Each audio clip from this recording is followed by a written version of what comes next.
Hello everyone, welcome back to my channel.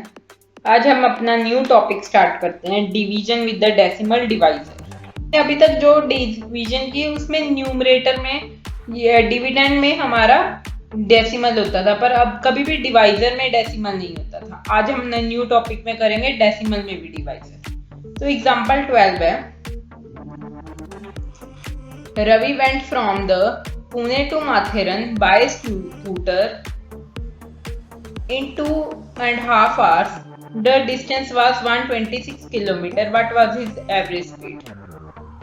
Speed का formula होता है हमारा डिस्टेंस अपॉन टाइम, तो उसको लेके हम सॉल्व करते हैं। तो डिस्टेंस कितना है हमारा, देखो 126 किलोमीटर, टाइम क्या है हमारा 2.5। तो अब 2.5 है, तो इसको डिवाइड कैसे करना है, डिवाइजर में हमारा डेसिमल आ गया। तो अब इसको कैसे, एक तरह ऐसे भी लिख सकते हैं। तो 126 तो ऐसे लिख दें, डिवाइड 25 डिवाइड बाय 10। अब कैसे लिख सकते हैं 126, इसको रेसिप्रोकल कर देंगे 10 अपॉन 25। अब क्या बन जाएगा ये 1260 डिवाइड बाय 25। अब इसको लॉन्ग डिवीजन के थ्रू हम सॉल्व कर सकते हैं। इसको सॉल्व करके हमारा आएगा 150.54 किलोमीटर पर आवर। क्लियर है। अब 13th क्वेश्चन है, फाइंड 4.68 डिवाइड बाय 13। 4.68 को किससे डिवाइड करना, 1.3 से। तो कैसे लिखना पड़ेगा, यहाँ पे पहले ऐसे लिख लो 4.68 डिवाइड में 1.3।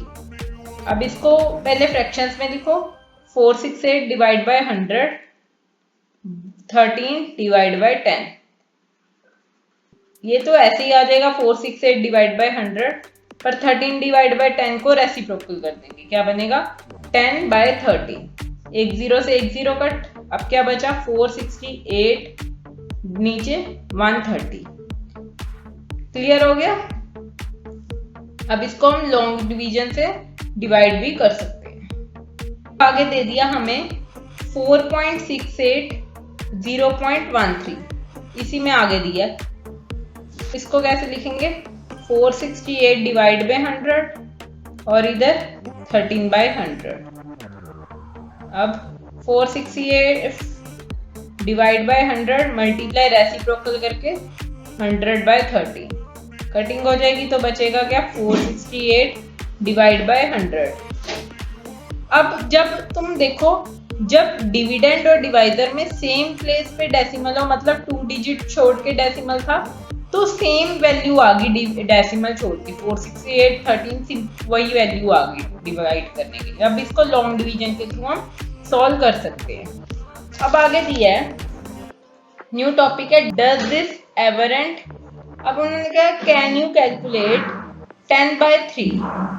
कहते हैं 10 को डिवाइड करके देखो 3 से, कभी खत्म होगा वो। चलो लेट स्टार्ट।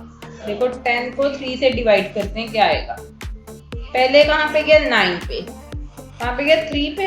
अब 1 हमारा रिमाइंडर है, अब पॉइंट लग जाएगा, यहाँ पे 0 ले लेंगे। फिर कहाँ पे गया 9 पे, फिर 1 रिमाइंडर आ गया, फिर 0 लगाएंगे, यहाँ पे 3 आ गया, फिर यहाँ पे 9 पे गया, यहाँ पे फिर 3 आ गया, फिर 1 रिमाइंडर, फिर 0 ले लेंगे, फिर 9, फिर 3 आ गया। तो ऐसा करते करते ये हमेशा ऐसे ही करेगा, 1 आएगा तो रिमाइंडर आ ही जाएगा, तो हमारा आंसर आएगा 3.333 सो ऑन। ये कभी भी खत्म नहीं होगा। क्लियर है।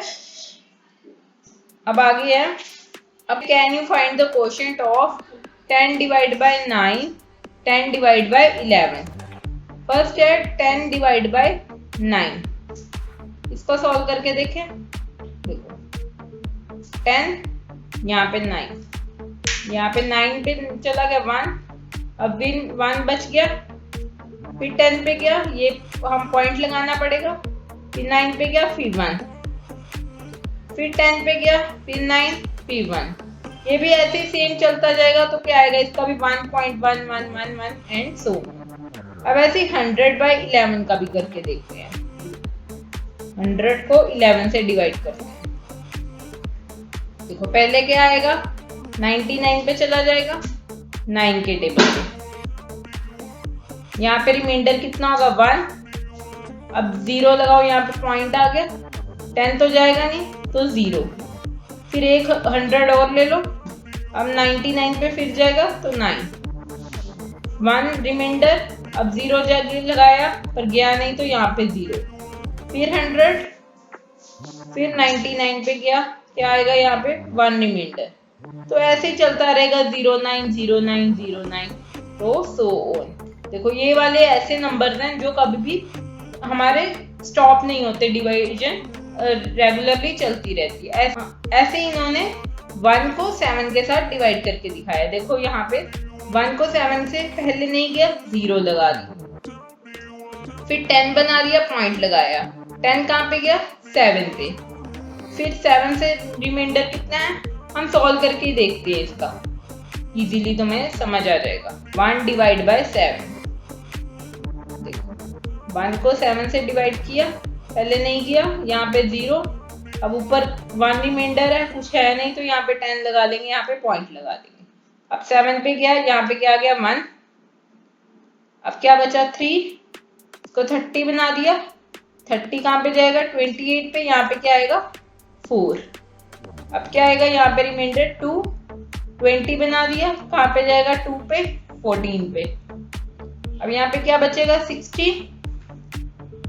ये 56 पे जाएगा 8 पे, रिमाइंडर क्या रहेगा 4। क्या बना दिया 0 लगा के 40, अब कहाँ पे जाएगा 35 पे। यहाँ पे ऊपर क्या आ गया 5, यहाँ पे 5, फिर 50, अब 49, ये कहाँ पे गया 7 पे। अब फिर 1 रिमाइंडर, देखो अब 1 रिमाइंडर आ गया तो स्टार्टिंग से जो स्टार्ट हुआ वही वाला दोबारा प्रोसेस होगा, तो ये भी कभी एंड नहीं होगा, तो इसको भी लिख दो सो ऑन। तो 1 को डिवाइड किया 1 4 2 8 5 7, वैसे ये साइकिल चलता रहेगा।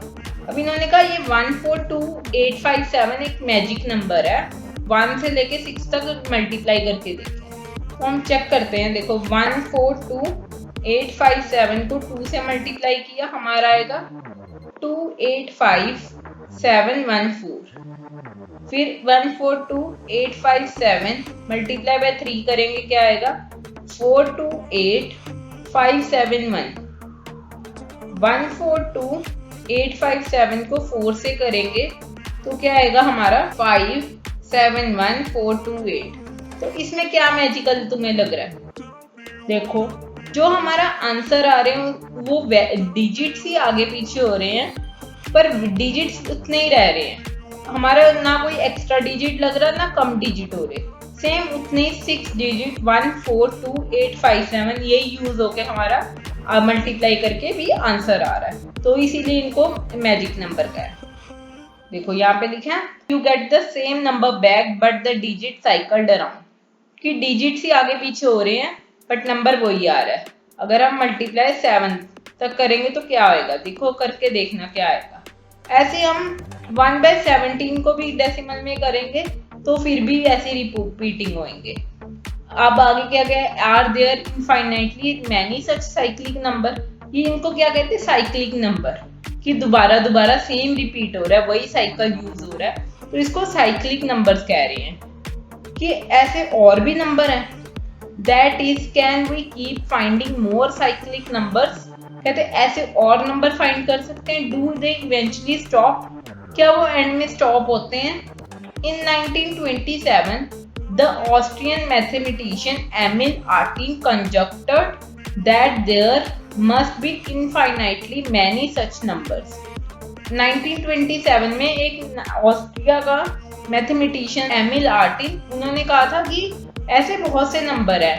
However, even today, nearly a century later, this conjecture remains unsolved, and despite a lot of research on the question by many mathematicians, कह रहे हैं अभी भी 100 years हो गए उस बात को, बट अभी भी ये चीजें रिजॉल्व नहीं हुई है, अभी भी पता नहीं लग रहा कितने ये नंबर है जो ऐसे साइक्लिक है।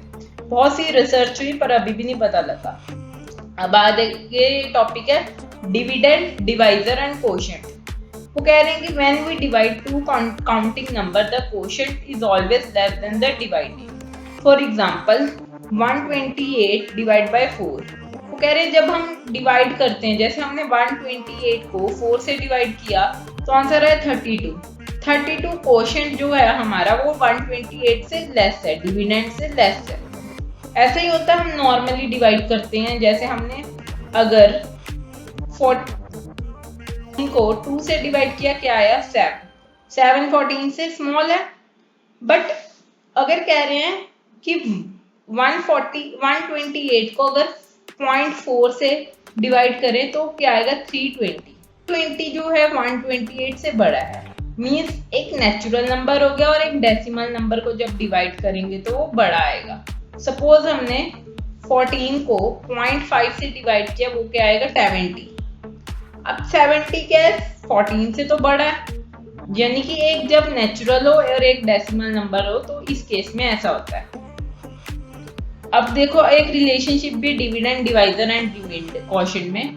Create a table for calculating the relationship. ये रिलेशनशिप हमें पहले भी पता है, क्या रिलेशनशिप होता है हमारा, dividend is equals to divisor multiply by quotient plus reminder. ये 4th 5th क्लास में हम ये सॉल्व करके देख चुके होते हैं कि हम डिविडेंड किसके इक्वल होता है, divisor multiply by quotient plus remainder. So आज के लिए हमारा टॉपिक इतना ही। आगे इसके फिगर इट आउट के क्वेश्चंस हैं, उसको हम नेक्स्ट अपनी वीडियो में डिस्कस करेंगे। वीडियो अच्छी लगी तो please like and share it with your friend. Please subscribe my channel and video and तक देखने के लिए थैंक यू। बाय।